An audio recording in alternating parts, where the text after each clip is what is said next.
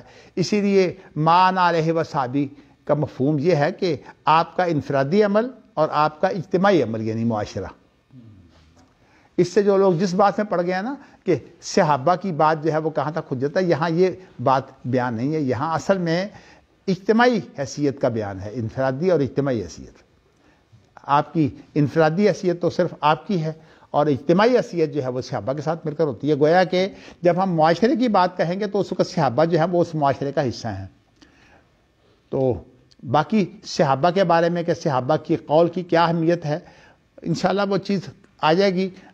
امام بخاری اور یہ اہل حدیث سے مکتب فکر ہے، ان کی صرف بات اتنی ہے کہ یہ کسی چیز کو جو شریعت سے باہر ہو اس کو شریعت کے اندر جو ہے وہ داخل کرنے کو جو ہے وہ جائز نہیں قرار دیتے، اور دفاع کرتے ہیں کہ کوئی شریعت سے باہر کی چیز شریعت میں داخل نہ ہو، اور کوئی چیز جو ہے وہ شریعت کی جو ہو اسے نظر انداز نہ کیا جائے۔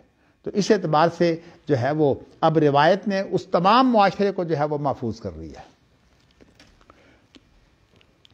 اور یہ بھی آپ کو بتاؤں کہ اگر کسی کے پاس تمام روایات نہ ہو تو اس سے فرق اس لیے کوئی نہیں پڑتا کہ وہ اسی کا محافظ ہوتا ہے جو اس کے سامنے ہوا ہے، جو اس کے سامنے نہیں ہوا ظاہر ہے کہ اس کا محافظ تو وہ دوسرا ہوگا جس کے سامنے وہ کام ہوا ہے۔ تو اس لیے روایت کے اندر اس بات کی تعامل کی بھی ایک اہمیت ہے، لیکن تعامل جس کی تائید جو ہے وہ روایت کرتی ہو اس تعامل کی اہمیت ہے۔ لیکن ہمارے ہاں جو کام الٹا پڑ گیا ہے کہ روایت کو جو ہے وہ تو کہہ دیا کہ تعامل اس کی حفاظت کرتا ہے، حالانکہ تعامل، اب میں آپ کو یہی کہتا ہوں کہ کوئی آدمی نشاندہی کرے، جیسے کہ یہ جو اصلاحی گروپ ہے یا افرائی گروپ ہے، وہ کہتے ہیں کہ جی یہ جو رفع دین 3 دفعہ ہے کہ 1 دفعہ ہے، ذرا بتایا کہ 3 دفعہ کب تھی اور 1 دفعہ کب ہوئی ہے؟ یہ تعامل ہے نا؟ وہ کہتے یہ اس کو وہ تعامل بناتے ہیں اور اس کو کہتے ہیں تواتر عملی۔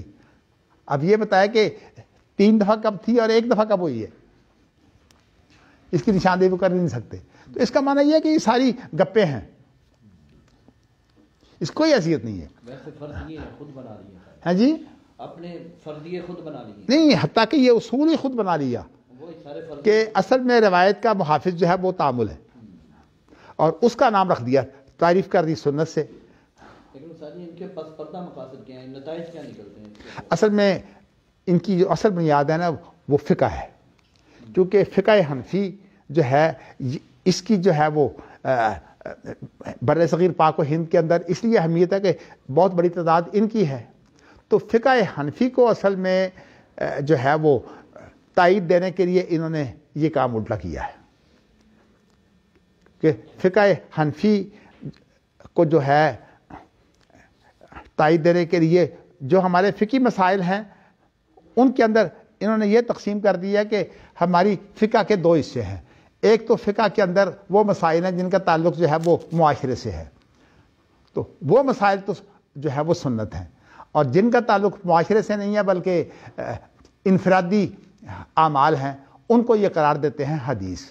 یعنی انہوں نے جو نئی اصطلاح گھڑی ہے وہ سنت کی اور حدیث کی الگ الگ اصطلاح گھڑی ہے۔ مثال کے طور پر جن میں اختلاف ہے مسلمانوں کا، کہہ دیا یہ تو حدیث ہے، اور جو تعامل ہے یعنی اس کے اندر اجمالی طور پر تعامل آ گیا، جیسے کہ آپ دیکھیے نا نماز کے اندر پہلے قیام ہے، پھر رکوع ہے، پھر اس کے بعد قومہ ہے، پھر اس کے بعد سجدہ ہے، تو کہتے ہیں کہ یہ تو تعامل ہے، یہ تو سنت ہے۔ اور اس کے بعد جو ہے نماز میں رفع دین 3 دفعہ کرنی ہے یا 4 دفعہ کرنی ہے یا 1 دفعہ کرنی ہے، کہتے ہیں کہ یہ حدیث ہے۔ تعامل میں اختلاف کوئی نہیں، امت کا اور حدیث میں اختلاف ہے۔ حالانکہ حدیث جو ہے وہ تعامل کی محافظ وہ ہوتی ہے، یعنی تعامل میں جہاں فرق پڑے گا وہ حدیث بتائے گی کہ کہاں فرق پڑا ہے۔ اب دیکھیے نا مروان نے جو ہے وہ اگر خطبے کو جو ہے وہ نماز سے پہلے کیا ہے تو تاریخ موجود ہے کہ اس نے یہ کام کیا ہے، اسی طرح پوری تاریخ موجود ہے ہر کام کے بارے میں۔ تو یہ بات غلط ہے کہ اصل روایت جو ہے اس کا محافظ جو ہے وہ تعامل ہے، بلکہ بات یہ ہے کہ تعامل کی محافظ جو ہے وہ روایت ہے۔ لیکن میں آپ کو جو چیز بتانا چاہتا ہوں وہ یہ ہے کہ روایات کے اندر اگر کسی کے پاس تمام روایات اکٹھی نہ بھی ہوں تو پھر بھی اسے یہ حق ہے کہ جتنی روایات اس کے پاس اکٹھی ہیں ان کے بارے میں وہ آگے جو ہے وہ روایت کر بھی سکتا ہے اور معلومات بھی دے سکتا ہے۔ اور اس کے بارے میں امام بخاری چونکہ مستقل باب باندھیں گے اس لیے میں اس کی تفسیر انشاءاللہ وہاں پیش کروں گا۔ آپ مجھے بتا دینا کہ امام بخاری نے ایک باب جو ہے وہ بعد میں یہ باندھا ہے کہ تمام چیزیں جو ہیں وہ ظاہر نہیں ہوتی تھیں اور بہت سی چیزیں مخفی رہتی تھیں، وہاں امام بخاری نے ظاہریہ کا رد کیا ہے، داؤد ظاہری وغیرہ کا، وہ بعد میں آئے گی بات، لیکن یہاں ابھی میں صرف ان چیزوں کا ذکر کر رہا ہوں۔ اچھا جی، اللہ اکبر. حدثنا قتیبۃ اللیث. میں نے آپ کو بتایا کہ امام بخاری جو ہے وہ بسا اوقات جو ہے وہ الف لام کے بغیر بھی لیس لے آتے ہیں، لیکن یہاں ان کی مراد ہمیشہ لیس بن سعد ہی ہوتی ہے، اس لیے کہ لیس بن سلیم جو ہے وہ ضعیف ہے، وہ امام بخاری کا راوی نہیں ہے. یہاں اب الف لام کے بغیر ہے لیکن مراد لیس بن سعد ہی ہیں.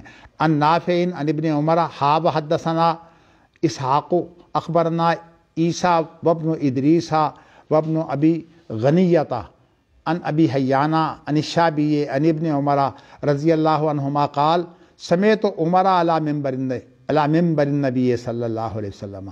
تو یہاں انہوں نے جو ہے وہ یہ ذکر کیا ہے کہ عبداللہ بن عمر کہتے ہیں کہ میں نے حضرت عمر کو جو ہے ان کا خطبہ سنا کہ وہ اللہ کے رسول کے ممبر پر کھڑے ہو کر خطبہ دے رہے تھے. تو یہاں اللہ کے رسول کے ممبر کی جو ہے وہ بات آ گئی.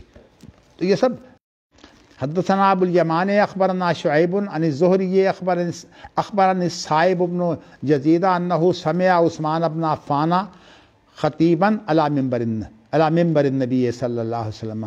اب یہ ایک دوسری روایت ہے جس میں صائب بن یزید کہتے ہیں کہ انہوں نے حضرت عثمان کا خطبہ سنا کہ وہ اللہ کے رسول کے ممبر پر کھڑے ہو کر خطبہ دے رہے تھے. بات وہی ہے کہ حضرت عثمان نے بھی اسی ممبر پر خطبہ دیا، حضرت عمر نے بھی تھے اس ٹب سے. تو ایک حدیث میں آتا ہے کہ عورت کے بچے ہوئے پانی سے مرد غسل نہ کرے اور مرد کے بچے ہوئے پانی سے جو ہے وہ عورت غسل نہ کرے. تو اسی کے سلسلے میں بلوغ المرام میں اس حدیث کے ساتھ اس کو بھی پھر وہاں ذکر کیا ہے کہ اکٹھے جو ہے وہ مرد اور عورت اگر غسل کریں تو کر سکتے ہیں. اصل میں اس کی وجہ یہ ہے کہ جب اکیلے غسل ہوتا ہے تو اس وقت جو ہے وہ بے احتیاطی ہوتی ہے، اور جب اکٹھے غسل ہوتا ہے تو پھر اس وقت احتیاط ہوتی ہے، ایک دوسرے کا دھیان رکھا جاتا ہے. اس وجہ سے جو ہے وہ اس کے اندر کوئی حرج نہیں ہے. دوسری بات یہ ہے کہ جہاں تک غیر محرم کی بات ہے اس کے بارے میں جو ہے وہ ایک نفسیاتی مسئلہ ضرور ہے. غیر محرم کے بارے میں غیر محرم، اب دیکھیے نا، میاں بیوی تو آپس میں گلاس میں پانی ہے تو خامن نے پیا تو بیوی نے بھی پی لیا، یا بیوی نے پیا تو خامن نے بھی پی لیا. لیکن غیر محرم جو ہے وہ عام طور پر جو ہے دوسرے کا جھوٹا استعمال نہیں کرتے. لیکن یہ ہمارے ہاں بات ہے، عربوں میں تو سوداری خراب ہے. اس میں یہ ہے کہ پہلے مرد کھا جاتے ہیں سارا کچھ اچھا، اس کے بعد پھر چھریوں سے کاٹ کر جو ہے وہ اس کو اکٹھا ملا دیتے ہیں، پھر اس کے بعد وہ عورتیں کھاتی ہیں، عورتیں بچے پھر کھاتے ہیں، اور عورتیں بچے جب کھا بیٹھتی ہیں تو اس کے بعد پھر نوکر جو ہے وہ اس پر لگ جاتے ہیں، انہوں نے اس کو صاف کرنا ہوتا ہے. اس لیے عام طور پر جو ہے وہ وہاں کے جو نوکر ہیں نا یہ بہت کھاتے ہیں اور ان کے پیٹ بھی بڑے ہوتے ہیں. بلکہ کئی ایسے لوگ ہیں جو وہاں اس طرح رہے تو بعد میں دل کے مریض بن کر وہاں آئے، اس لیے کہ وہ کھانا اتنا جو ہے وہ بھاری ہوتا ہے کہ وہ اس کو کھایا جائے تو پھر امراض لائق ہو جاتے ہیں، شوگر اور اس طرح. لیکن اجتماعی طور پر جھوٹا کھانے سے وہ خلجان تو اتنا نہیں پیدا ہوتا، نفسیاتی پیدا تو ہوتا ہے، پیدا ہوتا ہے. 100 مرد کھا گیا اس کے بعد 100 خواتین آئی. دیکھیے میں آپ کو بتاؤں کہ ہوتا ہے پیدا، مجھے اب خود پیدا ہوتا تھا. میں ایک مہمان خصوصی کی حیثیت سے کہیں جاتا اور میری دعوت ہوتی، اور جب ہم دعوت کھا لیتے تو اس کے بعد میں سوچتا کہ اب یہ کھانا جو ہے یہ میری بیوی اب ہمارا کھانا جو ہے وہ بعد میں کھائے گی. وہ میرے ساتھ ہوتی، وہ اندر عورتوں کے ساتھ ہوتی، تو ظاہر انہیں وہی کھانا پڑتا جو مردوں سے فارغ ہو کر آتا تھا. عزت کے پیسے سے. ہاں لیکن یہ معاشروں کی باتیں ہیں. لیکن ویسے یہ ہے کہ جو نفسیات ہیں، نفسیاتی طور پر غیر کی نفسیات اور اپنی نفسیات کا فرق تو ہوتا ہے. اسلام میں تو نفسیات کا اتنا دھیان ہے، اور یہاں کہتے ہیں کہ نہیں بھی، تمام یونیورسٹیوں میں یہی گند ہے نا کہ وہاں گند سارا ہو رہا ہے لیکن ویسے دیکھنے کو بہن بھائی بنے ہوتے ہیں. اور یہی وہ گند ہے جس کو میں صاف کرنے کے لیے چاہتا ہوں کہ ایسی یونیورسٹی ہو جس میں سب سے پہلے اللہ مجھے توفیق دے کہ میں مخلوط تعلیم جو ہے اس کا خاتمہ کروں. دیکھیے اب اللہ کی آزمائش ہے، اللہ مجھے توفیق دے دے. میں تقریباً 50 سال سے زیادہ ہو گئے ہیں کہ اس کے لیے جو ہے وہ میں لگا ہوا ہوں، لیکن آزمائشیں جو ہیں وہ اللہ کی طرف سے آتی ہیں. دیکھیے اب اللہ کا حکم کیا ہے، پورا تو وہ ہونا ہے. لیکن ہمیں کم از کم اپنی کوشش کرنی چاہیے. لو جی یہاں مرکن کا ذکر آ گیا. اب آگے چلیے. حدثنا مسدد حدثنا عباد بن عباد حدثنا عاصم الاحول عن انس بن ایک منٹ انس. آج کل میرا ذرا موتیا جو ہے وہ زیادہ ہوا ہے. اللہ اکبر. عن انس قال حالف النبی صلی اللہ علیہ وسلم بین الانصار و قریش فی دار التی بالمدینہ. انس بن مالک کہتے ہیں کہ نبی اکرم صلی اللہ علیہ وسلم نے جو مواخات قائم کی تھی نا انصار اور قریش کے درمیان، اس میں میرا گھر بھی شامل تھا. یعنی میرے گھر میں بھی جو ہے وہ مواخات قائم ہوئی تھی. آپ نے ایک گھر میں نہیں کی، بہت گھر میں ہوئی ہے، لیکن حضرت انس رضی اللہ تعالیٰ عنہ کا گھر بھی ان میں شامل تھا جن کے اندر آپ مواخات قائم کرتے تھے. یہ مطلب یہ کہ وہاں پر بیٹھ کے کی ہو، یہ مراد جہاں پر لوگوں کو جوڑا آپس میں، وہ وہاں پر. بھئی بات تو یہی ہے، مگر آپ یہ نہیں کہہ سکتے کہ صرف حضرت انس کا گھر تھا، اور گھر بھی ہیں جہاں مواخات کا ذکر آتا ہے. میں نے اس لیے کہا ہے کہ انس کا گھر بھی ان گھروں میں شامل ہے جہاں لوگوں کو جو ہے وہ مواخات قائم کی ہے. مواخات کا عمل کئی دفعہ. ہاں جی، مواخات کا عمل کئی دفعہ نہیں، مختلف لوگوں کے درمیان ہوا ہے، تو سارے لوگوں کے درمیان میں ایک گھر میں تو نہیں ہوتا نا. اب ابو ذر غفاری کے گھر میں بھی ہوا ہے. اسی طرح جہاں عثمان بن مظعون رہتے تھے، ابو ایوب انصاری، ان کے گھر میں بھی ہوا ہے. تو مواخات کا جو عمل ہے وہ کئی جگہ پر ہوا ہے. جیسے جیسے لوگ آتے گئے ویسے ویسے وسلم جوڑتے گئے. تو حضرت انس نے یہ بیان کیا کہ میرا گھر بھی گویا کہ ان جگہوں میں شامل ہے جس کے اندر مواخات کا عمل ہوا ہے. تو یہ اللہ کے رسول سے تعلق ہو گیا نا. اچھا جی آگے ہے وَقَنَتَ شَهْرًا يَدُعُ عَلَىٰ أَحْيَاءٍ مِّن بَنِي سُلَيْمٍ. آپ نے جو ہے وہ قنوت جو ہوتا ہے نا دشمنوں کی لیے بد دعا، تو آپ نے ایک مہینہ جو ہے یہ بد دعا کی تھی، اور اس میں وہ قبائل شامل تھے جو بنی سلیم کے قبائل ہے جنہوں نے دھوکے سے قاریوں کو بلا کر جو ہے وہ شہید کیا تھا. یہ وہ قبائل ہیں، ان کے خلاف آپ نے بد دعا کی تھی.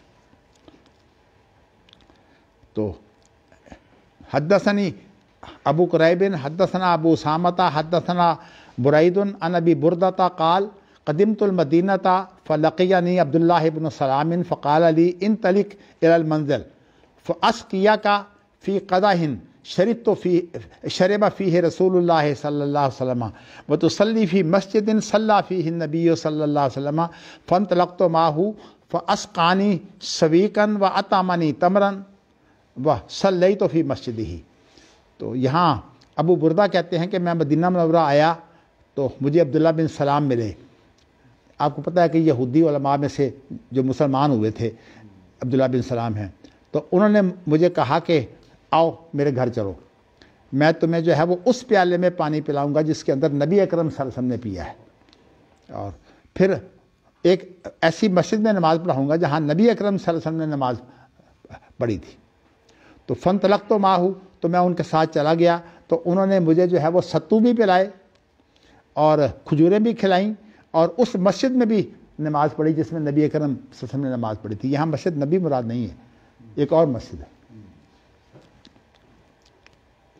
تو کہنے کا مقصد یہ ہے کہ یہ تمام وہ چیزیں ہیں جو نبی اکرم صلی اللہ علیہ وسلم کے مشاہد ہیں جن سے آپ کا کوئی تعلق ہے. حدثنا سعید بن الربیع حدثنا علی بن المبارک عن یحییٰ بن ابی کثیر حدثنی اکرمۃ عن ابن عباس ان عمر رضی اللہ عنہ حدثہ قال حدثني النبی صلی اللہ علیہ وسلم قال اتانی اللیلۃ آت من ربی وهو بالعقیق ان صلی فی هذا الوادی المبارک وقل عمرۃ وحجۃ. وقال ہارون بن اسماعیل حدثنا علی عمرۃ فی حجۃ. تو جی عبداللہ بن عباس روایت کرتے ہیں کہ حضرت عمر رضی اللہ تعالیٰ عنہ نے ان کو حدیث سنائی کہ نبی اکرم صلی اللہ علیہ وسلم نے انہیں یہ بتایا کہ آج کی رات جو ہے وہ میرے رب کی طرف سے آنے والا آیا، اور جب کہ میں عقیق وادی میں تھا. یہ اصل میں وہ وقت ہے جب نبی اکرم صلی اللہ علیہ وسلم حجۃ الوداع کے لیے جا رہے تھے اور آپ نے جو رات گزاری ہے وہ عقیق وادی میں. یہ ذی الحلیفہ یعنی مطلب ہے یہ عقیق ذی الحلیفہ اسی کا ایک حصہ ہے وادی عقیق کا. تو نبی اکرم صلی اللہ علیہ وسلم نے ذی الحلیفہ کے اندر رات گزاری تھی نا, تو نبی اکرم صلی اللہ علیہ وسلم کو یہ حکم ہوا کہ انصلی فی ھذا الوادی, اس مبارک وادی میں تم جو ہے وہ نماز پڑھو. لیکن نبی اکرم صلی اللہ علیہ وسلم نے وہاں نوافل نہیں پڑھے, فرض نماز پڑھی ہے. رات کو نبی صلی اللہ علیہ وسلم نے ذی الحلیفہ میں نہیں گزاری, نبی صلی اللہ علیہ وسلم نے عصر کی نماز پڑھی تھی ذی الحلیفہ میں, ظہر کی مدینہ میں پڑھی تھی مسجد نبی میں, اور عصر کی نماز ذی الحلیفہ میں پڑھی. پھر اس کے بعد وہاں سے چل پڑے. نہیں رات نہیں گزاری, رات کو نہیں رات گزاری ہے نا. دیکھو نا یہ آ گیا نا, رات گزاری ہے آپ نے. دیکھیں نا آپ کو 10 دن لگے ہیں, مدینہ سے مکہ کا سفر 10 دن کا ہوتا ہے, اور یہ آپ کا جو پہلا دن ہے وہ آپ کی رات جو ہے وہ وادی عقیق میں گزری. میں اصل میں یہ بات میں نے اس لیے بتائی ہے کہ یہ جو لوگوں میں ہے نا کہ 2 رکعت نماز احرام کی باندھی جائے, یہ کچھ سنت نہیں ہے. میں نے آپ کو اس لیے یہ بات بتائی ہے.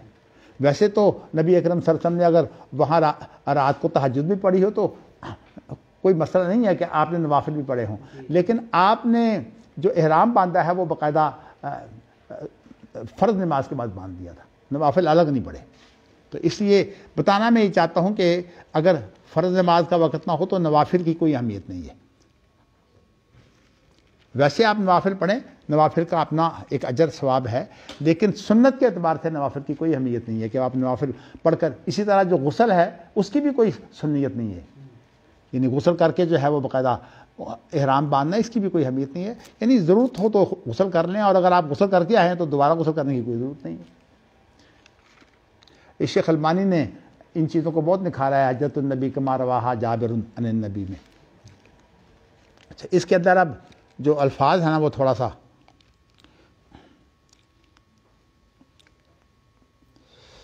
اللہ اکبر اللہ اکبر. یہ ابھی تو آپ نے جو روایت پڑھی ہے سعید بن ربیع کی ہے نا, اور اس کے بعد پھر امام بخاری جو ہیں وہ یہ چیز بھی لائے ہیں کہ ہارون بن اسماعیل نے بھی جو ہے وہ علی بن مبارک سے روایت کی ہے. لیکن الفاظ کا فرق کیا ہے؟ الفاظ کا جو ہے وہ اس میں جی جو پہلی روایت ہے اس میں تو ہے عمرۃن و حجۃن, عمرہ اور حج دونوں کی نیت. لیکن یہ جو دوسری روایت ہے اس میں کیا ہے عمرۃن فی حجۃن, مطلب ہے کہ عمرہ حج میں داخل ہو گیا. تو اس کو قران بھی کہہ سکتے ہیں جی, اور افراد میں تو خیر عمرہ ہوتا ہی نہیں, تو اس یا قران کہہ سکتے ہیں. اگلی حدیث حدثنا محمد بن یوسف حدثنا سفیان عن عبداللہ بن دینار عن ابن عمر وقت النبی صلی اللہ علیہ وسلم قرنا لأہل نجد والجحفۃ لأہل الشام وذل حلیفۃ لأہل المدینہ قال سمعت ھذا من النبی صلی اللہ علیہ وسلم وبلغنی ان النبی صلی اللہ علیہ وسلم قال ولأہل الیمن یلملم وذکر العراق فقال لم یکن عراق یومئذ. لو جی اب عبداللہ بن عمر یہ بیان کرتے ہیں کہ نبی اکرم صلی اللہ علیہ وسلم نے جو مقرر کیا تو اہل نجد کے لیے جو ہے وہ قرن المنازل کو مقرر کیا تھا. یہ قرن المنازل جو ہے یہ طائف کے پاس جو ہے وہ ایک جگہ ہے, تو اس کو میقات مقرر کیا. اور جوفا کا جو ہے یہ اہل شام کے لیے ہے, یہ ینبوع کے قریب ہے اہل شام کے لیے. اور ذی الحلیفہ جو ہے وہ مدینہ والوں کے لیے آپ نے جگہ مقرر کی ہے. احرام سے مراد جو ہے وہ نیت کرنا ہوتا ہے.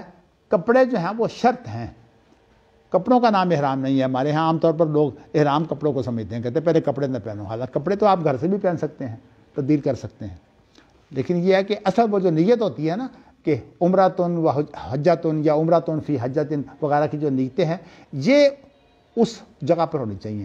ہم جہاد میں سوار ہوتے ہیں تو کپڑے تو پہلے بھی بعض ہم بدل لیتے ہیں, اور اس کے بعد جب وقت آتا ہے تو وہ اعلان کرتے ہیں کہ اب یہ جہاز جو ہے یہ میقات کے اوپر سے گزر رہا ہے, تو ہم اس وقت نیت باندھ دیتے ہیں. تو کہتے ہیں کہ یہ ساری چیزیں تو نبی اکرم صلی اللہ علیہ وسلم سے میں نے سنی ہیں, اور مجھے یہ بات پہنچی ہے جی یہاں یہ بلاغات میں سے ہے، یعنی ابن عمر نے روایت کی ہے، جو اپنی روایت ہے وہ تو بیان کر دی، اور جو بلاغات ہیں، بلاغات اس کو بولتے ہیں جو خود جو ہے وہ نہ سنی ہو لیکن آپ کو یہ بات پہنچی ہو۔ تو عبداللہ بن عمر کہتے ہیں کہ مجھے یہ بات پہنچی ہے کہ نبی اکرم صلی اللہ علیہ وسلم نے اہل یمن کے لیے جو ہے وہ یلملم کو مقرر کیا تھا، یہ بلاغات میں سے ہے، اور یہ بلاغات جو ہے وہ زیادہ عادت امام مالک کی ہے موطا میں، اور بلاغات جو ہے وہ امام مالک لاتے ہیں، لیکن امام مالک کی بلاغات اکثر جو ہے وہ صحیح ہوتی ہیں، لیکن حجت کوئی نہیں ہے بلاغات، اس لیے کہ صحابی کی حد تک تو حجت ہے، عبداللہ بن عمر خود صحابی ہیں، تو اس لیے اگر وہ بلاغات کی صورت میں بھی کوئی چیز بیان کریں تو ان کی تو معتبر ہے۔ تو جیسے کہ صحابی کا واسطہ چھوڑ دیا جائے تو مرسل صحابی جو ہے معتبر ہوتی ہے۔ اچھا جی، اب اس کے بعد ایک چیز ہے وذکر العراق، تو عراق کا ذکر عبداللہ بن عمر کے سامنے جب کیا گیا تو کہا کہ لم یکن عراق یومئذ، اس وقت عراق کا کوئی ایسا وجود نہیں تھا کہ جہاں سے لوگ حج کے لیے آئیں۔ تو اصل میں عراق کا رستہ وہی تھا اپنا نجد والا، تو نجد والوں کے لیے جو ہے وہ قرن المنازل ہے، تو عراقیوں کے لیے بھی قرن المنازل ہی ہے۔ لیکن بعد میں پھر جب الگ مقرر کر دیا گیا عراق والوں کے لیے کون سی جگہ ہے؟ کوئی بھی نہیں ہے، قرن المنازل ہی۔ چلیے جی، حدثنا عبد الرحمن ابن المبارک حدثنا الفضیل حدثنا موسیٰ بن عقبہ حدثنی سالم بن عبد اللہ عن ابیہ عن النبی صلی اللہ علیہ وسلم انہ اوریا وهو فی معرسہ بذی الحلیفہ فقیل لہ انک ببطحاء مبارکۃ۔ اب دیکھیں یہاں آ گیا نا، نبی اکرم نے رات گزاری ہے ذوالحلیفہ میں۔ اب یہاں بیان کرتے ہیں کہ نبی اکرم صلی اللہ علیہ وسلم کو یہ دکھایا گیا خواب میں، وهو فی معرسہ بذی الحلیفہ، آپ جو ہے وہ اپنی اس جگہ پر تھے جہاں آپ رات گزار رہے تھے۔ الرسا یورسو کا معنی ہوتا ہے رات گزارنا، اگرچہ اس لفظ کو لیا گیا ہے خاص طور پر جو میاں بیوی کی رات گزارنے کی بات ہوتی ہے نا، اس لیے کہ ایک ہوتی ہے عروسہ اور ایک ہوتا ہے عریسہ۔ عروسہ دلہن کو کہتے ہیں، عریسہ کہتے ہیں دولہے کو، تو اس لیے لفظ یہ وہاں سے تیار کیا گیا ہے۔ وہ فی معرسہ ہی، یعنی جہاں آپ نے ذوالحلیفہ میں رات گزاری تھی اس میں آپ کو خواب دکھائی گئی، اور کیا خواب میں کیا کہا گیا؟ کہا گیا کہ تم ایک مبارک وادی میں ہو، گویا کہ یہاں اس کی برکت جو ہے اس کا ذکر بھی آ گیا۔ چلیے جی اتنا کر دیتے ہیں، اس کے بعد نیا باب ہے۔ اصل میں آپ کو یہ بات کہنا چاہتا ہوں کہ آپ کا جو سوال ہوتا ہے نا وہ میرے لیے بڑا اہم ہوتا ہے، اس لیے اگر آپ سوال نہیں کریں گے باتیں رہ جائیں گی۔ آپ مجھ سے سوال کر لیا کریں تاکہ کوئی بات رہے نہیں، اگر آپ کا کوئی سوال ہے تو اب کریں، میں اس کا جواب دیتا ہوں، اس لیے کہ درمیان میں سوال کرنے سے بات جو ہے وہ بسا اوقات کسی اور طرف چلی جاتی ہے، وہ آداب تعلم کے خلاف ہے۔ کوئی ہے سوال؟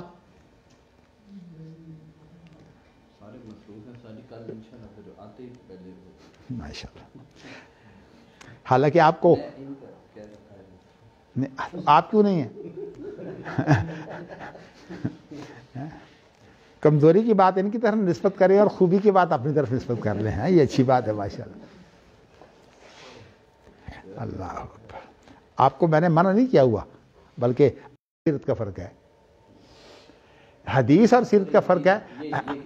نہیں، حدیث کے اندر وہ چیزیں آتی ہیں جن کا تعلق شریعت سے ہوتا ہے، اور سیرت سے مراد آپ کا ایک جو مجموعی چلن ہے اس کے اندر آپ کی عام طور پر وہ چیزیں زیادہ شامل ہوتی ہیں جو حکمران کی حیثیت سے آپ نے کی ہیں، اس لیے کہ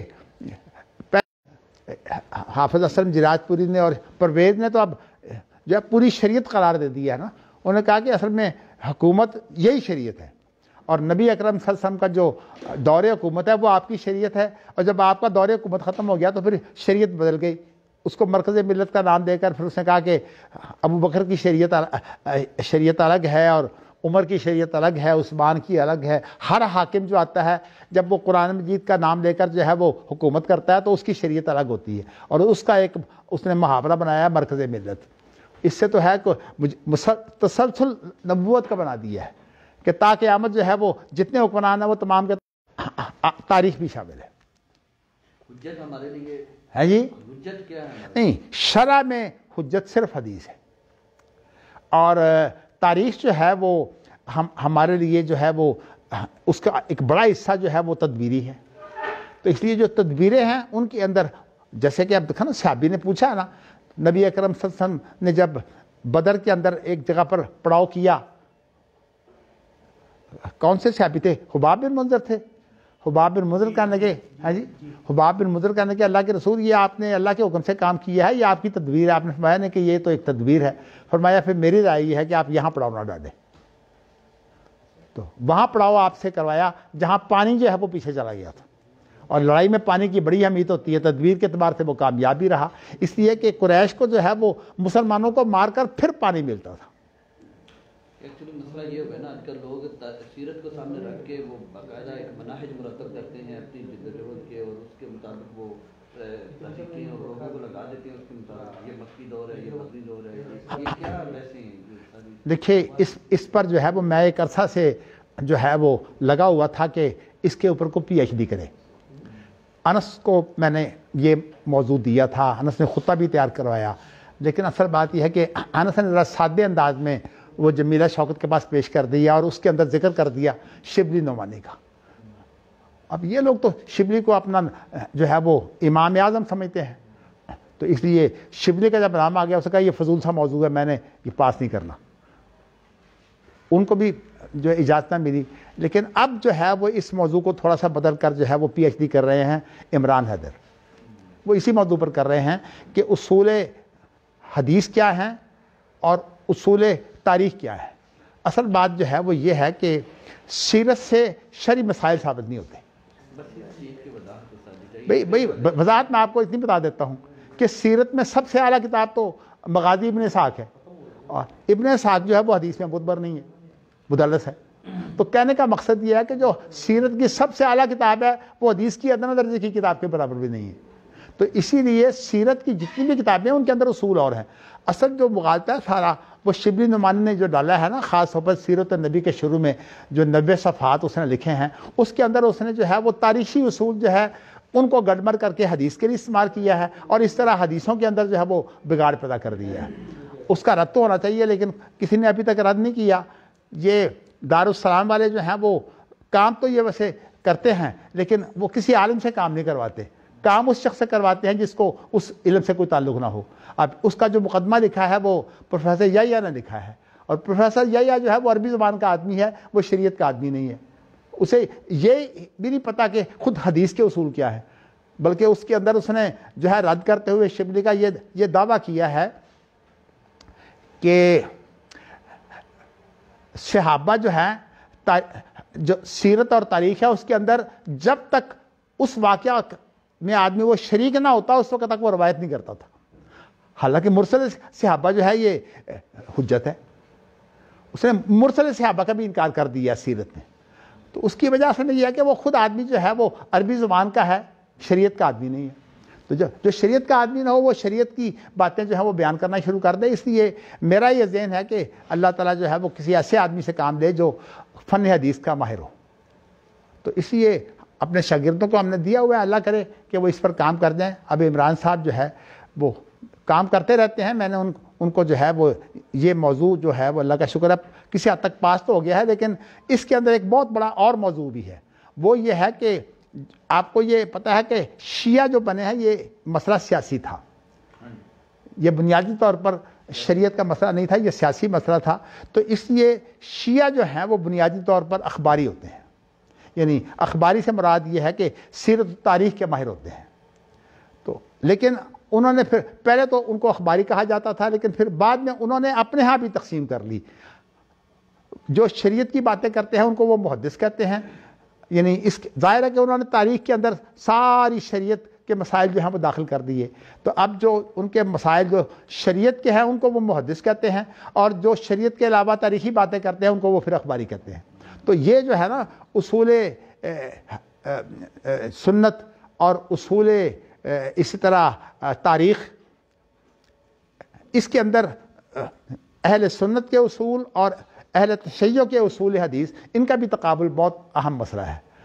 تو ویسے تو میں نے دیکھا نہیں، لیکن مجھے سہیل نے بتایا کہ اس پر میں نے کام کروایا ہے اپنا اسلامی یونیورسٹی اسلام آباد میں، لیکن ابھی تک میں نے اس چیز کو دیکھا نہیں۔ تو دیکھنے کے بعد میں کہہ سکتا ہوں کہ وہ کیسا کام ہے اور اس کے بعد اس پر مزید کام کی کیا ضرورت ہے، لیکن بھارت عمران حیدر اسی پر جو ہے وہ کام کر رہے ہیں۔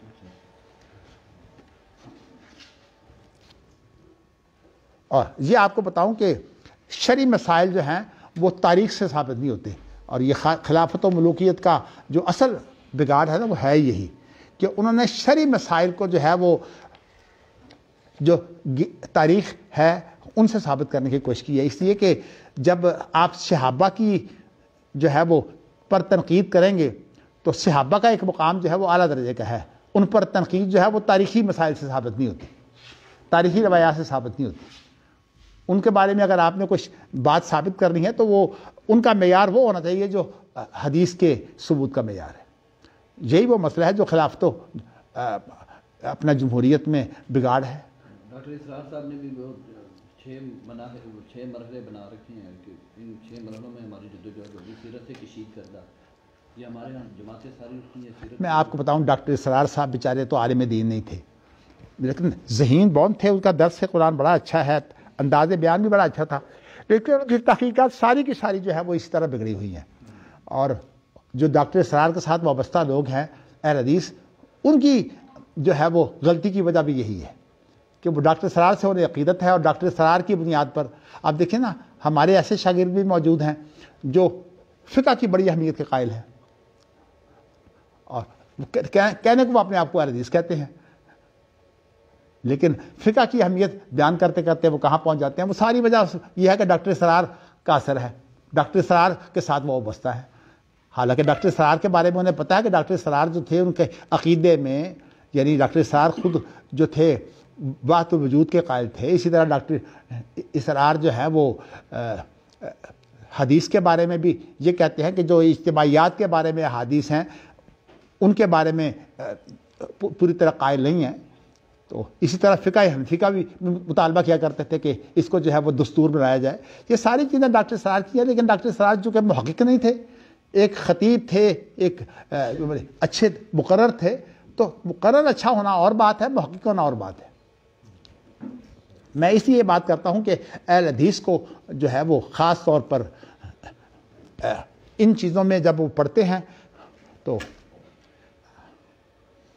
ابھی میں نے اپنے ایک شاگرد کی کتاب جو ہے وہ دیکھی اتفاق سے رات ہی، تو جب میں نے اس کو دیکھا تو اس کے اندر مجھے وہ فقہ کلام ان کے مسائل کو اس نے شروع کیا، وہ حالانکہ اس کو خود پتہ نہیں ہے کہ یہ اہل الحدیث اور اہل الرائے جو ہے یہ دونوں کیا ہے۔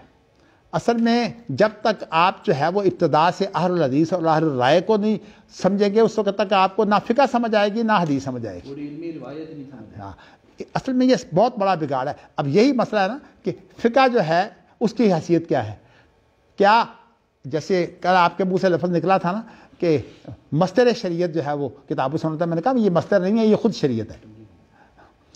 لیکن یہ لفظ کہاں سے آیا؟ اصل میں مصر کے علماء نے اصل میں اس لفظ کو کہ شریعت کا ماخذ جو ہے وہ کیا ہے، کتاب و سنت، یہ مصری علماء سے آیا ہے۔ فقہ کو شریعت بنا دیا تو ماخذ کو ماخذ تو وہی ہوگا۔ صحیح بات ہے، جب فقہ کو شریعت کہیں گے جی تو پھر شریعت کو ماخذ کہیں گے۔ لیکن المیہ یہ ہے کہ ہمارے اہل حدیث مدارس میں بھی یہی اسلوب ہے پڑھنے پڑھانے کا۔ نہیں دیکھیے اس کی وجہ پتہ کیا ہے، اہل حدیث مدارس کے اندر تحقیق کا ذوق نہیں ہے۔ دوسرا جو ہے نا جس طرح یہ پڑھاتے ہیں اس طرح تحقیق ہو نہیں سکتی۔ آپ یہ بتائیے ہر سال ایک پوری کتاب جو ہے وہ رکھ دیتے ہیں، بلکہ 2 کتابیں رکھ دیتے ہیں، اس کتاب میں وہ کیا پڑھیں گے؟ جس نے جو ہے وہ ایک سال میں جو ہے وہ مشکات بھی ساتھ پڑھی اور ساتھ نسائی بھی ختم کرنی ہے، نہ اس کو نسائی سمجھ آئے گی نہ مشکات۔ صحیح طریقہ جو ہے وہ یہ نہیں ہے۔ صحیح طریقہ یہ ہے کہ کتاب ایک پڑھائی جائے اور وہ سالوں پر پھیلا کر اس کتاب کو جو ہے وہ پوری طرح سے حل کر دیا جائے، اور جو باقی کتابیں ہیں ان کے صرف وہ حصے لے لیے جائیں جن سے ان کے کچھ امتیازی انداز جو ہے وہ سامنے آ جائیں۔ اب ابو داود کا ایک امتیازی انداز ہے، ترمذی کا ایک امتیازی انداز ہے، ابن ماجہ کا ایک امتیازی انداز ہے، آپ پڑھائیں تو بخاری مسلم، باقی جو امتیازی انداز ہیں وہ ابو داود کا، یہ مدینہ یونیورسٹی میں یہی صورتحال تھی نا. مدینہ یونیورسٹی میں ہمیں جو ہے وہ الگ جو اسانید کا جو ہمارا سبق ہوتا تھا نا، اس کے اندر ہمیں یہ بتاتے تھے کہ اس کتاب کا اسلوب کیا ہے، لیکن ہم جو حدیث پڑھتے تھے وہ بلوغ المرام پڑھتے تھے. باقی کتابیں جو ہیں ان کے اسالیب بتائے جاتے تھے. ہمارے ہاں جو ہے وہ حنفی تو خیر بالکل ہی اس چیز سے کورے ہیں، اس لیے کہ انہوں نے تو 9 کتابیں ایک سال میں پڑھنی ہوتی ہیں، اور اس کے اندر صرف وہ مسائل آتے ہیں جو ان کے اپنے خاص امتیازی مسائل ہیں. اور اس لیے مدارس جو ہیں ان کا بڑا بگاڑ یہ ہے کہ وہ فرقوں کے مدرسے ہیں، ان کے اندر اسلام کی نمائندگی تو ہے ہی نہیں. اور خاص طور پر یہ جو فقہ کے زیادہ عقیدت مند ہیں جنہوں نے جو ہے وہ شریعت کو چھوڑا ہوا ہے فقہ کی بنیاد پر، یہ تو بہت بڑا بگاڑ ہے. لیکن اس کو جب تک تاریخی طور پر نہیں آپ سمجھیں گے اس وقت تک آپ کو یہ اختلافات سمجھ نہیں آئیں گے. تو اس لیے میں نے آپ کو یہ بتایا ہے کہ ان اختلافات کو سمجھنے کے لیے ضروری ہے کہ پہلے آپ جو ان کا جو اہل الحدیث کا اور اہل الرائے کا جو اختلاف ہوا ہے ان کی جو باتیں ہیں ان کے امتیازات سمجھیں، پھر انشاءاللہ آپ کے لیے ذہن کھلتا چلا جائے گا. نمایاں کتابیں آپ کون سی سمجھتے ہیں اس کے لیے نمایاں کتاب کوئی نہیں ہے، بکھرے ہوئے مسائل، اس پر جو ہے کسی نے کام ہی نہیں کیا. رسالہ ہے امام شافعی کا، یعنی نہیں. تجزیہ خود کرنا پڑے گا. دیکھیے امام شافعی کا رسالہ ہے، وہ ظاہر ہے کہ وہ اہل حدیث کے ترجمان ہے. امام بخاری کی کتاب ہے، وہ اہل حدیث کے ترجمان ہے. لیکن ان چیزوں میں جو اختصار ہے نا، بعد میں اس کے اندر بہت تفصیل، یعنی اب آپ دیکھیے کہ آپ اگر یہ جاننا چاہیں کہ اہل الحدیث اور اہل الرائے کی تاریخ کیا ہے، کتاب میں آپ کو خالی ملیں گی. کسی نے کسی ایک چیز کو بیان کر دیا، کسی نے دوسری چیز کو بیان کر دیا ہے، کسی نے تیسری چیز کو بیان کر دیا ہے. میں نے اس کے لیے بات سے یہ کوشش کی ہے کہ ان چیزوں کو اکٹھا کروں، اور اکٹھا کر کے ظاہر ہے میں نے انہی کتابوں سے جو ہے مثلا تخریج کا جو اصول ہے اہل الرائے کا وہ میں نے شاہ ولی اللہ سے لیا ہے، اور اسی طرح یہ جو فقہ تقدیری کی بات ہے یہ میں نے پرانی کتابوں سے لیا. فقہ تقدیری بہت مشہور مسئلہ ہے. اسی طرح جو یہ قاضی کا فیصلہ جو ہے یہ اصل بنیاد ہے شریعت میں، یہ بھی میں نے جو ہے. تو اصل بات یہ ہے کہ میری خواہش تو بہت تھی لیکن میں نہیں اپنی درسگاہ میں جو ہے وہ زیادہ پڑھا سکا. تو چلیے اللہ نے اب موقع دیا ہے، اللہ مجھے زندگی دے میں یہ کام کر جاؤں کہ یہ کام ہو جائے. تو میں جو کوشش کر رہا ہوں حقیقت یہ ہے کہ میں تو یہ سمجھتا ہوں کہ میں چراغ سحری ہوں، اس لیے جو کچھ بھی میرے پاس ہے میں آپ کو، لیکن یہ اللہ کا شکر ہے میں تکلف نہیں کرتا. میں جو سیدھی سی بات ہے میں وہ پیش کرتا ہوں. امام بخاری کا جو تصور اجماع ہے وہ آپ کے سامنے رکھ دیا ہے، اس طرح ان کا تصور اجتہاد بھی سامنے رکھ دیا ہے. لیکن یہ اللہ کا شکر ہے کہ آپ کو اہل الرائے اور اہل الحدیث کے جو امتیازات ہیں وہ واضح کر دیے ہیں. اگر آپ کے سامنے وہ چیز رہے گی تو انشاءاللہ سارا معاملہ صاف ہو جائے گا. چلیے جی، جزاکم اللہ.